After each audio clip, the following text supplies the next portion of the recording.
हम मौजूद हैं पठवार हवेली में, जहां पर PP10 के उम्मीदवार राजा अब्दुल वहीद कासम साहब अपनी पूरी टीम के हमरा एक अजीम शान काफ़िले की सूरत में कोटा जलसे में इमरान खान के प्रोग्राम में शिरकत करने के लिए जा रहे हैं।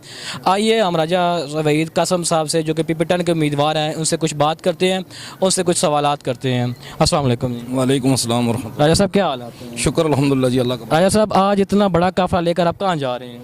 जी आज हमारे कायद इमरान खान साहब कोटा तशरीफ़ ला रहे हैं और ये NA-57 का हिस्सा है और हम NA-57 के बासी हैं और कोशिश कर रहे हैं कि अपने हल्के की नुमाइंदगी के लिए वहाँ जा रहे हैं। राजा साहब हमने ये देखा है कि पिंडी, इस्लामाबाद या गिरदोनवा में फतेहजंग तक जहाँ पर भी जलसा होता है आप लाखों करोड़ों खर्च करके जाते हैं, इसकी क्या वजह है? देखिए जी, हम पार्टी के साथ हैं, इमरान खान के काज के साथ हैं। हमारी कोशिश है कि पाकिस्तान में जो तब्दीली खान साहब चाहते थे, 3.5 साल इन्होंने हमें नहीं चलने दिया। हम चाह रहे हैं कि खान साहब को 2/3 अक्सरियत से हुकूमत में लाएं और जो काम अधूरे रह गए उनको मुकम्मल करें। राजा साहब आप कितने अरसे से PP10 के PTI के टिकट के उम्मीदवार हैं? जी मैं 2010 के एंड पे शामिल हुआ था और 2013 में भी उम्मीदवार था, 2018 में भी, लेकिन दोनों बार पार्टी ने टिकट नहीं दिया। इसके बावजूद मैं पार्टी के साथ हूँ। आप बिल्कुल पार्टी के साथ हैं। हमने देखा है कि आप हमेशा, उस दिन भी हमारा जलसा था जब इस्लामाबाद परेड ग्राउंड में आप 150-200 गाड़ियों का काफ़िला लेके गए हैं, आज भी आप 100-150 गाड़ियों का काफ़िला लेके जा रहे हैं। राजा साहब इतना ख़र्चा, इतनी सारी चीज़ें आप कैसे बर्दाश्त करते हैं जबकि पार्टी आपको टिकट भी अभी तक नहीं दे रही? देखें जी, जब बंदा किसी के साथ चलता है ना तो दिल से चलता है।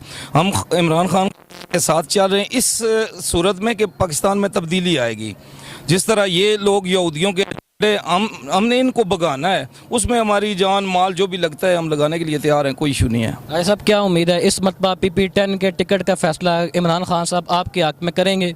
जी इंशाल्लाह इमरान खान साहब ने खुद बोला है कि इस बार मैं मेरिट पे टिकट दूंगा और जो मुस्तहिक लोग हैं उनको दूंगा, और इंशाल्लाह अगर मेरिट हुई तो मुझे यकीन है कि टिकट हमें मिलेगा, ज़रूर मिलेगा। आपको यकीन है कि आप जो PP10 के उम्मीदवार का मेरिट बनता है आप उस पर पूरा उतरते हैं? जी वो तो मैं तो नहीं कह सकता अपने मुंह से, लेकिन वो लोगों से कंफर्म कर लें कि मेरे से ज़्यादा अगर किसी ने एफर्ट की है या हल्के में मुश्किल टाइम में पार्टी के साथ को खड़ा है तो उसको टिकट दे दे, मैं उसके साथ हो जाऊँगा। कोई साहब अगर PTI आपको PP10 का टिकट देती है, आपका क्या मंशूर है? आप कैसे अपने साथियों के साथ लेके चलेंगे?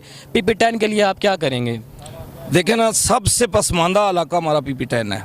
जो 35 साल चौधरी निसार अली खान साहब यहाँ पे रहे हैं, उन्होंने अपने कज़नों को MPA MNA साथ बना के रखा है, लेकिन इलाके के लिए कोई काम नहीं हुआ। हम शहर के दिल में बैठे हैं, आज तक हमारे इलाके में गैस नहीं है।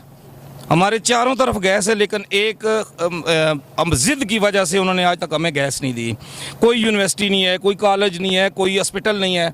आपको थोड़ा बहुत मसलन ये बैरिया की वजह से लोगों का रुझान हुआ है, कोई हाउसिंग सोसाइटियाँ बन रही हैं जिसकी वजह से थोड़ी बहुत यहाँ तब्दीली आई, बाकी तो हम उसी जहालत के दौर में रह रहे हैं।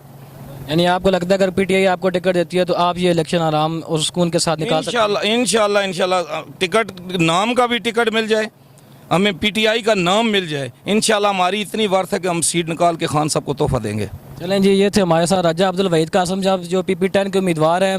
ये कह रहे हैं कि हम हर हवाले से इमरान खान का साहब के साथ जान माल और हर हैसियत से हाज़िर हैं, चाहे PTI हमें टिकट देती है या नहीं देती। पिछले 10 साल से राजा साहब की मेहनतें हैं और यहाँ एहलियान इलाका भी जानते हैं, पार्टी के अंदर भी इनके मामलात हैं, ये फंडिंग भी करते हैं और काफ़ी मामलात हैं इनके, जिसके बारे में PTI के तमाम अहदेदारान, तमाम तंजीम के अहवाल भी सब इस बात से बखूबी आगाह हैं कि PP10 में इस वक्त सबसे मौजूद तरीन उम्मीदवार राजा अब्दुल वहीद कासम साहब ही हैं। चलिए राजा साहब, हमारी दुआएं आपके साथ हैं, अल्लाह ताला आपको कामयाब करें।